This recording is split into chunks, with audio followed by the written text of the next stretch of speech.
Mbote Bandeko, Tozali Bongo live sur notre chaîne. Il y a YouTube na combo ya New Concept Videos. Bo s'abonner, bo komona makambo ya kitoko na kati oyo eko édifier, eko équiper, pe eko informer ba peuple na Nzambe, surtout ke ba badali ba chrétien, soki obongwama ou soki ozoluka ndenge nini ya kobongwama me oyebite. Na pokwa na lelo na après-midi na lelo tozali na bonne nouvelle ya kotindela na bana na Nzambe. Kombo na ngai Ntoma Eugène Kanda Ikombolo, nazali bongo moko ya ba leader awa na Angleterre na Londres. Toutaki ko banda 2020. Je pense que na répété yango mingi pe nazo continuer ko répéter yango mingi parce que les 10 dernières années et c'est l'équipe. Les 10 prochaines années ezali boso na biso. Tozo kanisa ndenge nini, to lingi kokende ndenge nini po ete to bongisa avenir na biso pe toyeba ko créer o babengi ba héritage na biso na mokili oyo. Na utaki kolobate, toute la vérité est parallèle. Oui, c'est vrai. Omoni ndenge Nzambe asala mokili oyo. Na sena moi eloko asikezalaka te. Depuis asala création, ya biso bato tango aye kosala Adam, tel le sali presque plus de 6000 ans. Eloko asika na sena moi ezalaka te. Mais na kosenga na pokwa na lelo to continuer to yoka oyo ngai na koloba na après-midi na lelo. Na utaki koloba likambo ya le monde des esprits. Oyebi ba ndeko na ngai ba papa ba mama ba papa pe ba pape mibali bilenge basi toyebi ke monde ya esprit ezali ko exister. Parce que ngai na yo ndenge toza na mokili oyo toza ba créature spirituelle, Nzambe atie kati na biso âme pe tolati ba nzoto oyo toza nango. Mais na kati na nzoto qu'est-ce qu'il y a? Na kati na esprit qu'est-ce qu'il y a? Dernièrement na landaki mosali ya Nzambe moko akosala démonstration ya biso vie ya bato ndenge tozali. Moto avandaki na mbeto na hôpital azalaki malade et du coup batiaki ba caméra wana. Baye komona te tango batie ba caméra azalaki mwasi alati bilamba na pembe alali na mbeto na hôpital. Sikoyo l'air alali balobi mikolone ekomaki pe na suka. Sikoyo nzoto na ye wana na oloba spirituel ebimaki ebimi kaba kamera oya puissant wana eza komona ngo nzoto ebimi ekei wapi nzoto etikali pona nini. Bon tolobi ete moto azali esprit, Nzambe pe azali esprit. Toyebi bien que na ba esprit ndenge besprit e fonctionnaka baza na besoin kozwa visa te, baza na besoin ya kozwa passeport te, po atambola okende avion te akokota na avion te ndenge akanisi a se déplacer. Biso bato na nzoto oyo po na to se déplacer il nous faut un visa, il nous faut un passeport, il nous faut un billet d'avion pour to se déplacer na bisika kilikili tozali kokende. Ben tozali komona awa lelo likambo oyo ya na semaine kuna na lobaki les 7 hommes forts oyo ezali manifesté na bato nyonso ndenge tovandi na mokili awa olinga te okomona yango réel. Mais je fais que attirer votre attention pour être to examiner ba makambo oyo malam. Parce que la vérité en Nzambe ezali na mokanda oto bengi Biblia, Bible. Soko lingaka Bible te, c'est que moto moko akosa yo. Oyo moko zali polele na yo moko te. Makambo nyonso ezali na kati na mokanda na Nzambe. Siko na lobaki les derniers 6 hommes forts, siko ezali na les les 12 autres hommes forts oyo ezali manifester mpona kosala nini, mpona koprevenir, mpona kodetecte, mpe mpona kodenie ke baesprit wana efrape yo te ndeko.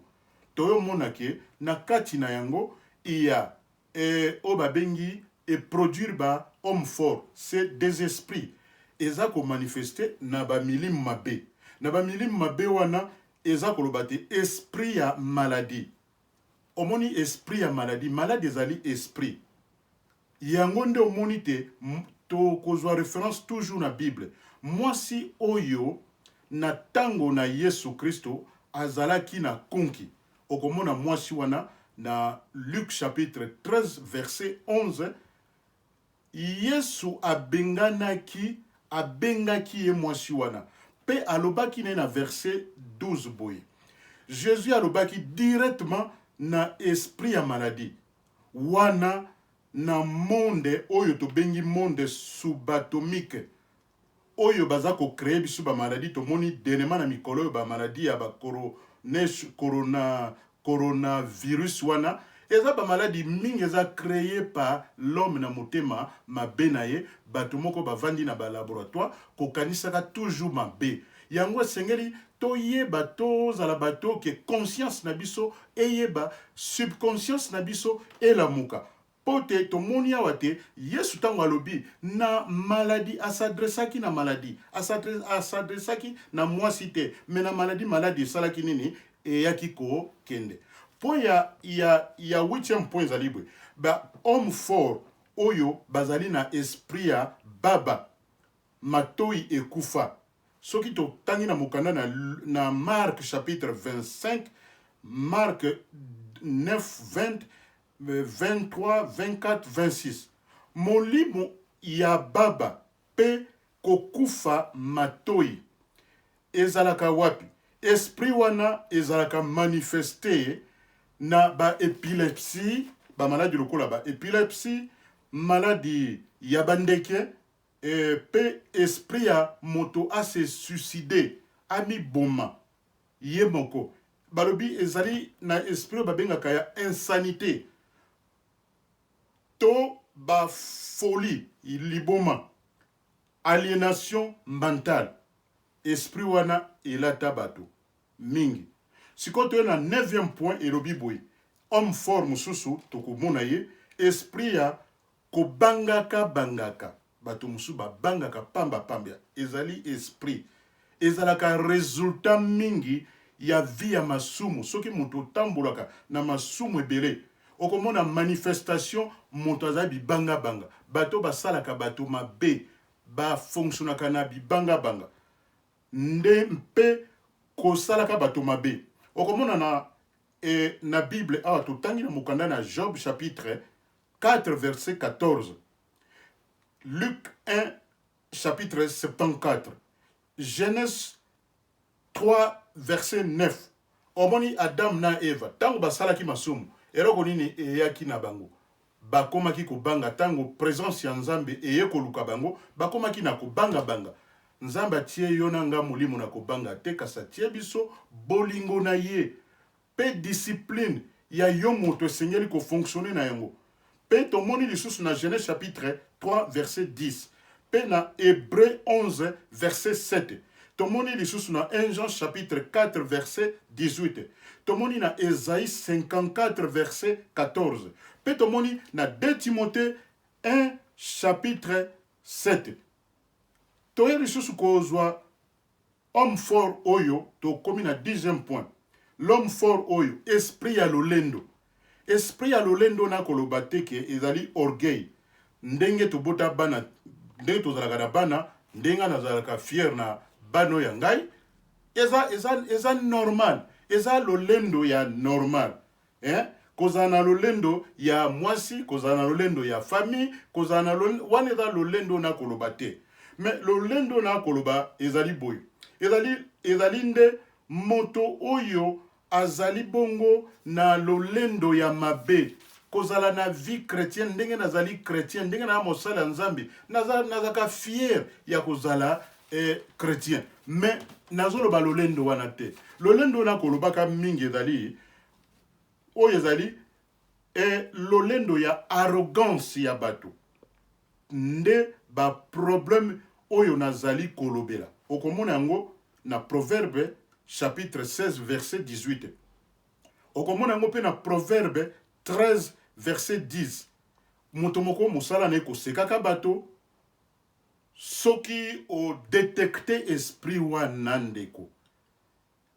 Esengeli kotelemela yango na losambo na kombo na Yesu. Na ekokota bongo na oto bengi 11e point. L'homme fort oyo esprit ya kokangama bato musu bakangama na bavi na bango. Ezalaka mingi manifeste na okomona pe esprit ya moto aza kobangaka bangaka pe ye moko e produisaka yango na mokanda na Romains chapitre 8 verset 15 okotanga yango na Exode 6:9 okomona yango bato mingi bangaka mingi po na posa na bango moko ezali important que toluka to discerner ba esprit oyo nini moto alati kati na nzoto na ye. Yango esengeli kosambelaka mingi pe na kokotaka mingi na prière ya mabondeli ya intercession pona kolongola makambo wana. Okomona yango mingi bato bazali mingi na esprit ya komela ba drogue, bato bazali na esprit ya komela milangwa, kofime ba cigarette, kotala ba film pornographique, ba réaction sévère na bato.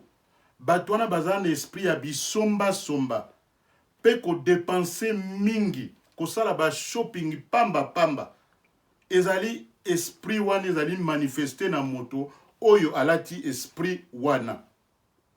Ba oyo bakangama na molimo oyo bazali na bololo contre makambo ya Nzambe. Balingaka pe makambo na Nzambe te. Esengeli kokotaka na mabondeli pe tokoma libre. Soki okangami pe okangolami. Esengeli kokota bongo na mabondeli pote elobeli biso te soki Nzambe akangoli yo okomi libre na liberté totale na vie oyo. Oto bengi esprit fort, homme fort, il y a 12e point dans le Bible. Esprit ya antichrist. Tozali komona yango na sur scène internationale. Ezali esprit moko oyo ezali kondima kibonzambe ya Yesu Kristo te. Ndenge a botamaki na Marie oyo azalaki vierge bandimaka yango te. Esprit ya antichrist lisusu ezali ko contrôler des milliers ya bato na mokili oyo. Yango esengeli koyeba ko exercer autorité na yo ndeko malamu. Ozala mwana na Nzambe, tanga na Luc chapitre 6, 8, 10, tanga na Luc 9, 42, tanga na Luc 4, 39, et puis tika ete nkolo apesa biso na yo discernement, pe aguide biso malamu, po toyeba ko détecter ba esprit oyo elati bato awa na mokili oyo malamu pona deseni oyo ndenge to bandi. Nzambe a conscientiser biso, a kota na kati ya subconscience na biso po ete moto na moto a se retrouver pe azala oyo ndenge Nzambe wana asali ye na mokili oyo na komboli kolo na bakombo nyonso. Pouvoir pe autorité et pesameli yo ndeko nanga na kombo na Yesu Kristo. Nalingi bino mingi à suivre bokomela biso tolingi koyoka ba nini na bino ba nini bo découvrir à partir ya ba message oyo na uti ko lancer na après-midi ya lelo tika ete nzambe azwa lokumu apambola biso na makila na ye.